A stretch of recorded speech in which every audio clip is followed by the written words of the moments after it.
It's a disease that, as of now, has no cure and affects more than 5 million Americans. It's diagnosed every minute in this country and is the 6th leading cause of death in America. We're talking about Alzheimer's disease, and a new documentary on PBS is fascinating called Every Minute Counts. It's hoping to shed more light on the devastating illness. Two of the people featured in the documentary are Dr. Rudy, Tanzi, professor of neurology at Harvard and Mass General Hospital, and one of the leading researchers in the fight against Alzheimer's.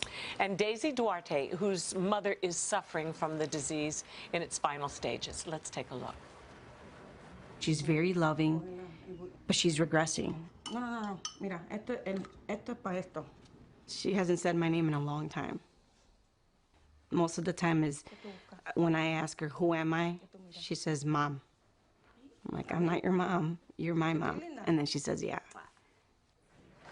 It's heartbreaking to watch, but welcome and thank you for being here.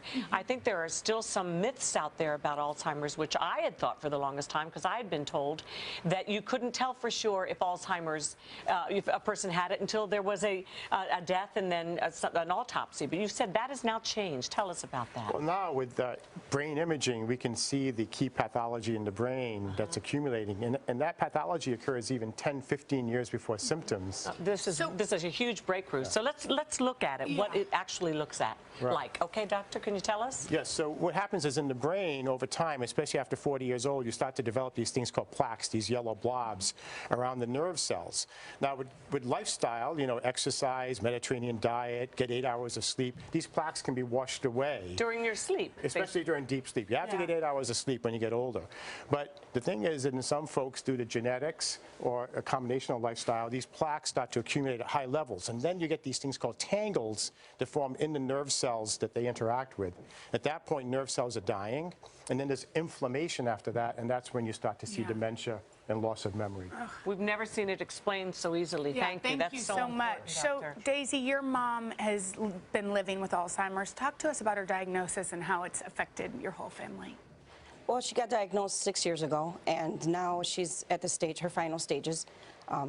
It's affected me a lot in the sense where, you know, I don't work. I'm a full-time caregiver, and I wouldn't change it for nothing in the world because I see her every day. But it's hard on the family. It's hard on the caregiver. It's hard on the whole family. You know, you just got to stay positive and stay strong. Well, we have had some positive news lately, thanks to people like you, Dr. Tanzi. You are working on an actual cure for since when? How many years back? I've been working on this disease 35 years, since I was a kid. So. Yeah, you still look darn good. And you're starting a whole new series, you said, soon, of test trials? Right, so what we want to do is hit this amyloid plaque. That's accumulating, and it's accumulating, you know, more in Daisy because of the genetics. We want to hit it early on and nip it in the bud. So we have drugs that are going into trials this year, and you have to do it early. So a lot of these failures we've seen is because we tried to hit the plaques too late. Yes. Now we've learned from our mistakes, so we're going to do better. That's great. Daisy, part of the documentary, you actually found out that you have the gene for early onset. Yeah, I have the genetic mutation. I'm not symptomatic, but it doesn't change my life, you know. I just focus on my mom. And then the reason why I'm in a clinical trial is because I don't want my nieces and nephew to go through what I'm going through. Yes, of course. Well, God bless you for what you're doing for your mom, and thank you for what you're doing. In our lifetime, we're going to see a cure, you think, Doctor? Well, I think that, you know, we know that we have to treat different stages of disease with different types of therapies, and they're coming along. The genetics is teaching us how to do this. Cure Alzheimer's Fund as a foundation is supporting great work in this area. They do phenomenal work. And we need more and more research. Thank you so much. And give your mom a hug for us when you go home, okay? You can watch Every Minute Counts for free on PBS.org or PBS stations nationwide. And for more information on how to help in the fight against Alzheimer's, go to klgandhoda.com. Hello, Today fans. Thanks for checking out our YouTube channel. Subscribe by clicking that button down there and click on any of the videos over here to watch the latest interviews, show highlights, and digital exclusives.